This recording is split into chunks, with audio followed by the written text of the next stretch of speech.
Before the hero goes to save Hyrule, they double check everything, gathering more weapons and preparing powerful dishes to aid them in their fight against the ultimate boss. Once they are ready to storm the castle, they do so in style. They have an epic fight against Ganon, where their hard work freeing the divine beast finally pays off. After landing the final blow, the player is relieved. They have done it. They have beat Ganon, and the feeling of accomplishment is close to no other. That is until he respawns as Dark Beast for the ultimate fight, where you meet back up with your horsey friend and seal away the calamity that has plagued Hyrule for 100 years. You have done it. Over 100 hours of playtime all led to this one moment. Final cutscene plays, and you dream about what will happen next. Will we repair Hyrule? Do we travel somewhere else? And then...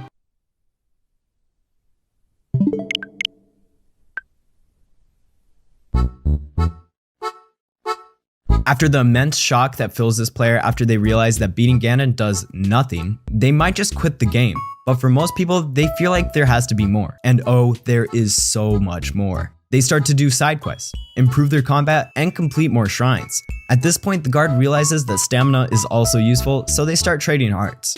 They might also get some really powerful gear. Enemies are even more easy to beat, and the game becomes easy for the guard. They get all the memories back and refight Ganon for a secret cutscene that honestly gives me goosebumps every single time.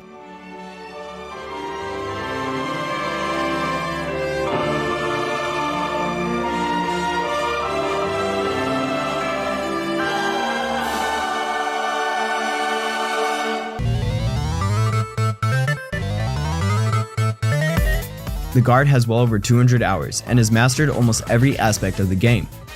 They might have also started to learn some glitches, either to make combat or traveling a lot easier. And start the ambitious quest of getting all the Koroks, which they will either follow through on or stop after 1 to 300.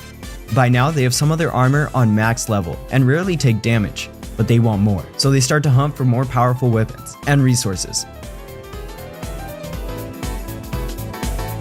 But there's a hole in their heart. A hole that can only be filled with a $20 purchase.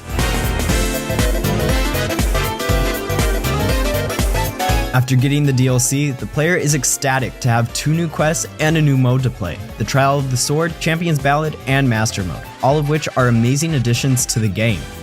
The player might dive straight into Master Mode for the extra challenge that they have been craving, or get scared away by the red loading screen like me. The Trial of the Sword is a fun challenge that forces the player to become more resourceful with how they approach combat, instead of just plowing through enemies with high-level gear.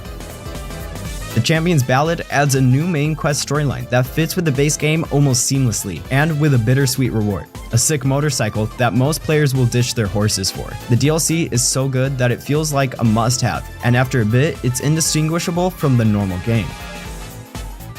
At this stage, the player has done pretty much 99% of what there is to do. Well, besides Koroks.